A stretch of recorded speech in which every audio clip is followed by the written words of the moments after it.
They say having a baby is like planning a fabulous vacation trip to Italy. You go out and you buy a whole bunch of guidebooks in anticipation of the big day.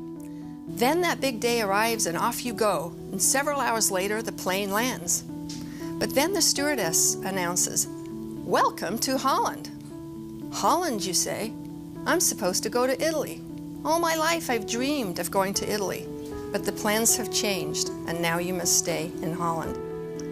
That was me and how I felt when Chris was born, with Down syndrome and related disabilities. Linda Smith, a featured performer in a popular Canadian TV show, and her celebrity husband and Canadian Entertainer of the Year, Glenn Smith, were on top of the world, traveling between Toronto and Las Vegas, where Glenn was appearing at the Flamingo Hotel. When Linda was 8 months pregnant, expecting their first child, she received permission from her doctor to fly, but went into labor, forcing an emergency landing, and was rushed to the hospital where she gave birth to their son, Chris. It was 1970. When Chris was born, the doctors came to my room and stood at the end of the bed and told me in very clinical terms that Chris was disabled. I decided that I needed to break the news to Glenn, Christopher's dad, in person. So I got on an airplane and flew back to Las Vegas and told Glenn that our child had been born profoundly disabled. I was told at the time he wasn't expected to live very long, that there were places for people like Chris. Chris was in an incubator. We walked out into the room and saw that our son, who we'd left alone for several days, lying there, this helpless child, and Glenn just looked at that baby and said, "He looks just like me, he looks just like you. That's our son, let's take him home." Of course, when life gives you 100 reasons to cry, you must show life that you have 1,000 reasons to smile. This is how Linda approached the new direction life had taken her. But no matter how strong you may be, nothing can really prepare you for the incredible challenges of raising a disabled child. For us traveling throughout the United States and Canada as entertainers, we did not anticipate being stopped at the border by an immigration official who announced to us that my son, because he had an intellectual disability and Down syndrome, was prohibited from entering the United States. We were told we had to leave him behind. And this was my introduction to the unfairness of families and children with this disability. As a young mom, I couldn't believe that my son couldn't have what other children could have, was denied the things that every other child has a choice to have in life.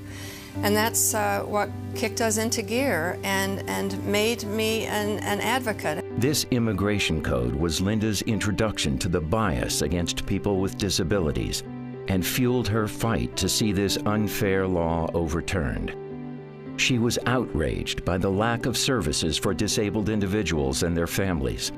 This was the beginning of her personal crusade to change the system. What do you do?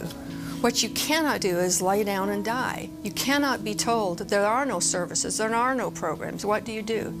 What we decided to do is fight for Chris and fight for people like him. We started a concert, called it the Concert of Love, and the first one was in Canada, because we found that there were no services in Canada for children, for babies with disabilities. Glenn's work brought them back to Las Vegas for good in 1978, where through a host of celebrity friends, their concerts of love helped raise funds for the cause. Linda, who had once volunteered at the thrift store, had reconnected with Opportunity Village.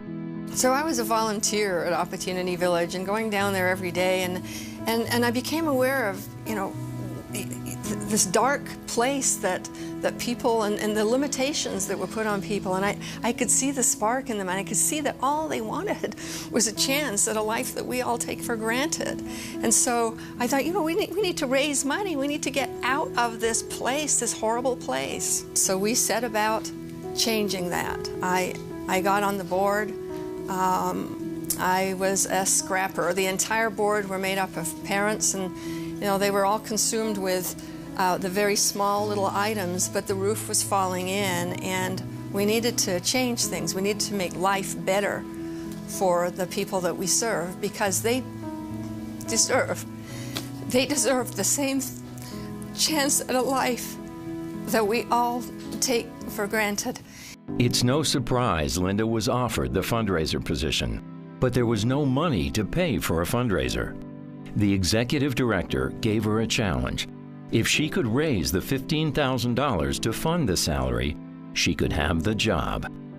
She struggled with taking money from the organization, but stated that she would only consider working full-time for Opportunity Village if she could change it. And the rest, as they say, is history. And if you're wondering about Linda's son, Chris, the child it was recommended be institutionalized, today he's living a full, active life, loving the opportunities of having a job and being part of something. Chris gives me such great insight into everybody here at Opportunity Village. They deserve more than what life has handed them. They are brave, amazing people who are creative, who are talented if they're just given the opportunity. They can be what they dream of. They can be dancers, they can be actors, they can be drummers, they can be artists. They can work in our community. They can work throughout the Las Vegas Valley. They can earn a paycheck. And Opportunity Village has shown everybody in our community the wonderful and amazing potential of everyone that we serve here. The future looks really, really bright for people at Opportunity Village as we grow and sell more cookies and do more contracts and look towards housing for people with disabilities. We really are just beginning.